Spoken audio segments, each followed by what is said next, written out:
Welcome viewers, welcome to Kajal civil service online ক্লাসে প্রত্যেককে স্বাগত। আমরা আজকে একটা টপিক নিয়ে আলোচনা করব, অনুপাত সমানুপাত অর্থাৎ রেশিও অ্যান্ড প্রপোর্শন। অর্থাৎ রেশিও বলতে কি অনুপাত বোঝাচ্ছে, অনুপাত বলতে কি বোঝো? অনুপাত অর্থাৎ অনুপাত বলতে আমরা অ্যাকচুয়ালি বুঝি যেটা ভগ্নাংশ, অর্থাৎ যে কোনো জিনিসের ভগ্নাংশটাকে আমরা অনুপাত আকারে লিখতে পারি। যেমন ধরো এক্স অনুপাতে ওয়াই, অর্থাৎ এটাকে ভগ্নাংশে ডেনোট কিভাবে করা যাবে? X by y. অর্থাৎ লবে রয়েছে দেখো এক্স, এটাকে বলে লব, আর হরে রয়েছে ওয়াই, নিউমিনেটর বাই ডিনোমিনেটর। তাহলে অনুপাতকে আমরা ভগ্নাংশ আকারে ডেনোট করতে পারি।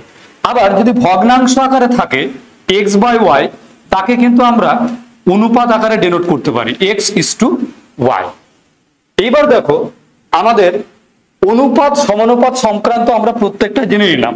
এবার যদি আমি এক্স ইস টু ওয়াই ধরি, এই এক্স ইস টু ওয়াই এর পূর্বপদ কোনটাকে বলছে? প্রথমটাকে বলা হয় পূর্বপদ, আর পরেরটাকে বলা হয় উত্তরপদ, উত্তরপদ বা পরপদ। তাহলে যদি আমরা নেক্সট কিছু পার্ট দেখি, ধরে নাও এই এক্স ইস টু ওয়াই লিখলাম দুটো অনুপাত, তাহলে এইটাকে আমরা সমানুপাত কখন বলবো? একটা হয় সমানুপাত, সমানুপাত। সমানুপাত কখন বলবো? যদি পূর্বপদ আর উত্তরপদ যদি সমান হয়ে যায়। যেমন ধরো এক্স ইস টু ওয়াই, দুটোই দেখো এক, এক্স ইস টু ওয়াই বলছি, এটা হবে তোমার দুটোই অনুপাত সমান হবে, এক্স ইস টু এক্স। আবার ধরে নাও দেওয়া আছে ওয়াই ইস টু ওয়াই, এটাকে সমানুপাত। তাহলে সমানুপাতকে ডেনোট করতে গেলে দুটোই, অর্থাৎ পূর্বপদ আর উত্তরপদটা সমান হয়ে যাবে। বৈষম্য অনুপাত কি হবে? বৈষম্য অনুপাত দুটো আলাদা হবে। যেমন ধরো আছে এখানে লিখলাম এক্স ইস টু ওয়াই, দুটো আলাদা আছে দেখো, তাহলে এটাকে আমরা ডেনোট করে লিখলে তো টু ইস টু থ্রি। দেখো পূর্বপদ আর উত্তরপদ দেখো আলাদা, তাই এটাকে আমরা বলবো বৈষম্য অনুপাত। এরপরে আমরা জেনে নেব যে প্রথমের এই অংশটাকে কি বলে। আমরা জানলাম তাহলে এটাকে বলছে, এই অংশটাকে বলছে পূর্বপদ, আর এই অংশটাকে বলছে উত্তরপদ, উত্তরপদ বা পরপদ, পরপদ। তাহলে এটাকে বলছে কি? তাহলে পূর্বপদ। তাহলে এরপরে আছে দেখো গুরু অনুপাত কাকে বলবো আমরা? গুরু অনুপাত। গুরু অনুপাত হচ্ছে যে অনুপাতের পূর্বপদটা বড় হবে। পূর্বপদ কি হবে? বড় হবে। ধরে নাও এখানে আছে তোমার 7, ধরে নাও 7 ইস টু আমি দিলাম 5। দেখো পূর্বপদের মানটা বড়, এই পূর্বপদ দেখে তুমি বলতে পারবে এটা হচ্ছে গুরু অনুপাত। তাহলে গুরু অনুপাতে কি হবে? পূর্বপদের মান বড় হবে, উত্তরপদের মান ছোট হবে। লঘু অনুপাত কি হবে? তাহলে ধরে নাও লঘু অনুপাতে এই যে 2 ইস টু আমি 3 দিলাম, 2 অনুপাতে 3। তাহলে এই যে দেখো পূর্বপদের মানটা ছোট আছে, তাহলে এই যে পূর্বপদ দেখে আমি বলে দিতে পারবো এটা লঘু অনুপাত, লঘু অনুপাত, লঘু অনুপাত। এরপর আমরা জানবো যে কি ক্রমিক সমানুপাত কাকে বলছে। ক্রমিক সমানুপাত গুলোকে কিভাবে সাজাবো? ক্রমিক সমানুপাত, ক্রমিক সমানুপাত। তাহলে দেখো ক্রমিক সমানুপাত যদি আমরা লিখি এ অনুপাতে বি সমান অনুপাতে বি অনুপাতে সি অনুপাতে সমান অনুপাতে সি অনুপাতে ডি, অর্থাৎ এ বি সি ডি, এই চারটা অনুপাতকে আমরা যদি ক্রমিক সমানুপাতে সাজাই তাহলে এভাবে আমাদের সাজাতে হবে। তাহলে আমরা একটু আগে জানলাম যে অনুপাতকে আমরা ভগ্নাংশ আকারে প্রকাশ করতে পারি। তাহলে এ বাই বি সমান অনুপাত মানে সমান চিহ্ন, বি বাই সি সমান চিহ্ন, সি বাই ডি। এদের আমরা কি বলবো? একটা সম্পর্ক আছে, সেই সম্পর্ক প্রথম দুটো নিয়ে যদি আমরা সম্পর্ক বের করি, তাহলে বজ্র গুণন যদি করা হয় দেখো বি স্কোয়ার ইকুয়াল টু কি হবে এসি। শেষের দুটাকে নিয়ে যদি আমরা সম্পর্ক বের করার চেষ্টা করি তাহলে কি দাঁড়াবে C square equal to BD, এবং প্রথমটার শেষেরটা নিয়ে যদি আমরা সম্পর্ক বের করার চেষ্টা করি তাহলে কি হবে এডি ইকুয়াল টু, দেখো এ আর ডি, আর এখানে গুণ হবে কি বি সি। তাহলে ক্রমিক সমানুপাতের সম্পর্ক আমরা এখান থেকে বের করতে পারি। এরপরে কিছু পার্ট আছে যে অনুপাতের, দুটো অনুপাত ধরে নাও দেওয়া আছে এক্স অনুপাতে ওয়াই, এদের আমরা দ্বিগুণ অনুপাত কিভাবে বের করবো, অর্থাৎ দ্বিমিশ্র যেটাকে বলছে দ্বিমিশ্র অনুপাত, দ্বিমিশ্র অনুপাত কিভাবে বের করব। দ্বিমিশ্র অনুপাত বলছে যে মেন যে অনুপাতটা বেরোবে তার স্কোয়ার যদি করে দিই প্রত্যেকটারই, দেখো এক্স স্কোয়ার অনুপাত ওয়াই স্কোয়ার, এটাকে বলছে দ্বিমিশ্র অনুপাত অর্থাৎ ডুপ্লিকেট রেশিও, ডুপ্লিকেট রেশিও বা দ্বিগুণ অনুপাত। এটাকে যদি আমরা অর্ধ দ্বিমিশ্র অনুপাত বের করি, অর্ধ দ্বিমিশ্র অনুপাত, অর্ধ দ্বিমিশ্র অনুপাত অর্থাৎ sub duplicate ratio, sub duplicate, এটা কি হবে আমাদের আন্ডার রুট করে হয়ে যাবে। তাহলে এটাকে যদি মেন অনুপাত থেকে আসবে, কিন্তু আমাদের মেন অনুপাত থেকে আসবে, তাহলে রুট এক্স অনুপাত রুট ওয়াই, এটাকে যদি আমরা ভেঙে নিতে পারি আর একটা করা যায় x to the power half অনুপাত y to the power half, এটাকেও কিন্তু আমাদের ডুপ্লিকেট অর্থাৎ সাব ডুপ্লিকেট রেশিও আমরা এটাকে বলতে পারবো। এই মেন রেশিওটা থেকেই আমাদের এক্স ইস টু ওয়াই থেকে আমরা বের করব ত্রিমিশ্র অনুপাত অর্থাৎ ট্রিপ্লিকেট ট্রিপ্লিকেট triplicate ratio, ট্রিপ্লিকেট ratio, ট্রিপ্লিকেট ratio. ট্রিপ্লিকেট ratio কিভাবে বের করব না, তাহলে এই যে মেন যে অনুপাতটা হবে তাকে পাওয়ার 3 করে দিলে আমাদের ট্রিপ্লিকেট রেশিও, তাহলে x টু দি পাওয়ার 3 অনুপাত y টু দি পাওয়ার 3। তাহলে সাব ট্রিপ্লিকেট কি হবে বা অর্ধ ত্রিমিশ্র যেটা বলছি, অর্ধ ত্রিমিশ্র অনুপাত বা sub triplicate, sub triplicate ratio আমরা এটাকে এইভাবে ডিনোট করতে পারি। এখানে 3 সাব ট্রিপ্লিকেট অর্থাৎ অনুপাত y, এটাকে সাব ট্রিপ্লিকেট কিভাবে ডিনোট করব x টু দি পাওয়ার 1/3 অনুপাত y টু দি পাওয়ার 1/3, এটাকে আমরা বলবো কি সাব ট্রিপ্লিকেট বা অর্ধ ত্রিমিশ্র, অর্ধ এখানে যে ত্রিমিশ্র sub triplicate, triplicate ratio, sub triplicate, sub triplicate ratio. এরপরে নেক্সট যেটা আমরা জানবো বিপরীত অনুপাত অর্থাৎ ইনভার্স রেশিও, অর্থাৎ ইনভার্স ইনভার্স রেশিও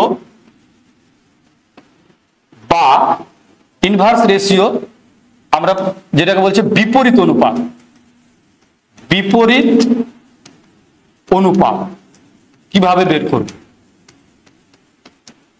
তাহলে মেন অনুপাত আছে আমার ধরে নাও x is to y, তার বিপরীত অনুপাত কি হবে y is to x, এটা হচ্ছে বিপরীত অনুপাত। কি করে হচ্ছে আমরা ইনভার্স বা রেসিপ্রোকাল রেশিওটা ঠিক এইভাবেই বের করব। ইনভার্স ইনভার্স ইনভার্স বা রেসিপ্রোকাল, ইনভার্স ইনভার্স আর রেসিপ্রোকাল যেটা বলছে রেসিপ্রোকাল রেশিও, প্রোকাল রেশিও, এই রেশিওগুলোকে আমরা কিভাবে বের করব। ধরে নাও তাহলে এক্স ইজ টু ওয়াই এর ইনভার্স অর্থাৎ বিপরীত অনুপাতগুলো এক্স ইজ টু ওয়াই এর আমরা ইনভার্স রেসিপ্রোকালটা যদি বের করি তাহলে কি বেরোবে? রেসিপ্রোকাল মানে 1/x অনুপাত 1/y। তাহলে আমরা এর দেখেছিলাম যে ইনভার্স রেশিওটা কি দাঁড়িয়েছিল y/x, দেখো আসছে কিনা। তাহলে রেসিপ্রোকাল নিয়ে নিলাম 1/x অনুপাত 1/y, এদের লসাগু করো x আর y এর লসাগু, তাহলে যেটা হবে সেটা দিয়ে এটাকে গুণ করে দেবে xy অনুপাত 1/y অনুপাত xy। তাহলে দেখো x x কেটে গেল, y y কেটে গেল, তাহলে কি পড়ে থাকলো y/x। তাহলে আমরা ইনভার্স রেশিওটা দেখো x/y এর y/x পেলাম। তাহলে একটা জিনিস পেলাম কি, যে ইনভার্স রেশিও বা রেসিপ্রোকাল রেশিও সহজে বের করতে পারছি কিভাবে, যার অনুপাতে যে অনুপাতের আমরা ইনভার্স রেশিও বা রেসিপ্রোকাল বের করব সেই জায়গাটাতে দেখো সেই অনুপাতটা নেই, উল্টোটা হয়েছে, অপোজিটটা দেখো y হয়েছে y/2, আবার দেখো y এর জায়গাটাতে x হয়েছে। তাহলে সেম করে যদি আমরা তিনটা জিনিসের বের করি, আমি বের করছি x অনুপাতে y অনুপাতে z, এই তিনটার আমরা রেসিপ্রোকাল বের করব। তাহলে রেসিপ্রোকাল বা ইনভার্স রেশিও কি করে বের করব? 1/x অনুপাত 1/y অনুপাত 1/z। এদের আমি কি বললাম, ইনভার্স বা বিপরীত রেশিওটা বের করার ক্ষেত্রে এদের প্রত্যেকটার কি করবে, লসাগু করবে। তাহলে লসাগু কি হবে 1/x ইন্টু লসাগু হয়ে যাবে নিচের x y z অনুপাত 1/y অনুপাত লসাগুটা দিয়ে উপরে গুণ হয়ে যাবে x y z অনুপাত সেম ভাবে 1/z ইন্টু, তাহলে লসাগু যেটা হয়েছে প্রত্যেকটা দিয়ে গুণ করে দাও x y z। তাহলে দেখো x x কেটে গেল, তাহলে কি পড়ে থাকলো y z অনুপাত y y কেটে গেল, কি পড়ে থাকলো x z অনুপাত z z কেটে গেল x y। তাহলে কি দেখতে পাচ্ছ যে যে রেশিওটা রয়েছে, যে অনুপাতটা রয়েছে এখানে তার দেখো অপোজিট গুলো এসে উল্টো গুলো এসেছে, দেখো y z হয়েছে এখানে, মানে ওটা বাদে বাকিগুলো হয়েছে। দেখো y রয়েছে এখানে, তাহলে কি ওটা বাদে x z, z রয়েছে তাহলে z বাদে বাকিটা x y, দেখো x y হবে। তাহলে আমরা এইভাবে জেনে নিলাম যে অনুপাতগুলো কিভাবে হবে। এরপরে আরো কিছু আসে, আমরা প্রথমে বের করব মধ্য সমানুপাতিক। মধ্য সমানুপাতি কি করে বের করব? মধ্য সমানুপাতিটা দেখো, মধ্য সমানুপাতি বের করবে, ধরে নাও x y আছে, তাহলে মধ্য সমানুপাতিটাকে আমি ধরে নিলাম a। তাহলে মধ্য সমানুপাতি কি করে বের করব, দেখো x by a is equal to, এই মধ্য সমানুপাতি যেহেতু a ধরেছি এটাকে ডবল লিখবো a বাই y। তাহলে এবার কোনাগুনি গুণ করো, বজ্র গুণন যেটা বলছে a square is equal two কি হবে x y। তাহলে a সমান কি হবে √x y। তাহলে মধ্য সমানুপাতি যদি ভুলে যাও তুমি সহজে পরীক্ষার হলে বের করে নিতে পারবে যে x y দুটো অনুপাত, মধ্য সমানুপাতিটাকে আমরা a ধরে নিলাম, তাহলে a সমান মান হবে √x y। এরপরে একটা থাকে তৃতীয় সমানুপাতি, অর্থাৎ তৃতীয় সমানুপাতিটা কি করে বের করবে পরীক্ষার হলে যদি ভুলে যাও, তৃতীয় সমানুপাতি তাহলে তৃতীয় সমানুপাতিটা কি করে বের করবে, থার্ড প্রপোর্শনটা। এখানে ধরো নাও দুটো অনুপাত দেওয়া আছে x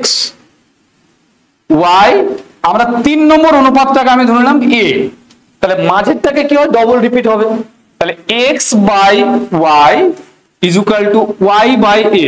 তুমি যেহেতু তৃতীয় সমানুপাতিটাকে a ধরেছো, তাই তোমার উদ্দেশ্য হবে এর মানটা বের করা। বজ্রগুণন করলে কি হবে ax is equal to y square, তাহলে এর মানটা কি করে বেরিয়ে যাবে y স্কয়ার বাই a, তাহলে y স্কয়ার বাই x, এখানে x হবে x y a তৃতীয় সমানুপাতি, তাহলে x by y y by a, এই যে মাঝেরটাকে ডবল রিপিট, তাহলে কি হলো ax is equal to y square. তাহলে তোমার উদ্দেশ্য হবে এর মান বের করা তৃতীয় সমানুপাতি, তাহলে a সমান কি হবে y স্কয়ার বাই x।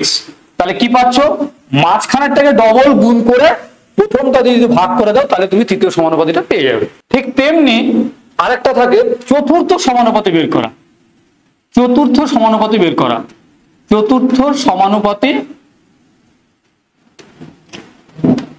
সমানুপাতি বের করা। Fourth proportional. চতুর্থ সমানুপাতিটাকে কি করে বের করবে যদি ভুলে যাও পরীক্ষার হলে? তাহলে কি হবে, এক্স লিখলে ওয়াই থাকলো আর একটা জেড থাকবে, তাহলে চতুর্থটাকে আমি ধরে নিলাম এ ধরে নিলাম। তাহলে এর উদ্দেশ্য হবে আমার এর মানটা বের করা। তাহলে x by y z by a, তোমার উদ্দেশ্য হবে কি এর মান বের করা। তাহলে বজ্রগুণন যদি করে নাও এ এক্স ইজুকাল টু কি হবে ওয়াই জেড, তাহলে এর মানটা যদি বের করো তাহলে ওয়াই জেড বাই কি হবে এক্স। দেখো তোমার চতুর্থ সমানুপাতিটা বেরিয়ে গেল।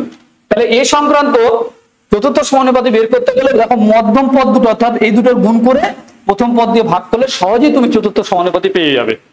তাহলে এইগুলো সংক্রান্ত আমরা দেখে নেবো এবার আমাদের এর পরবর্তীতে কোশ্চেন কি কি রয়েছে।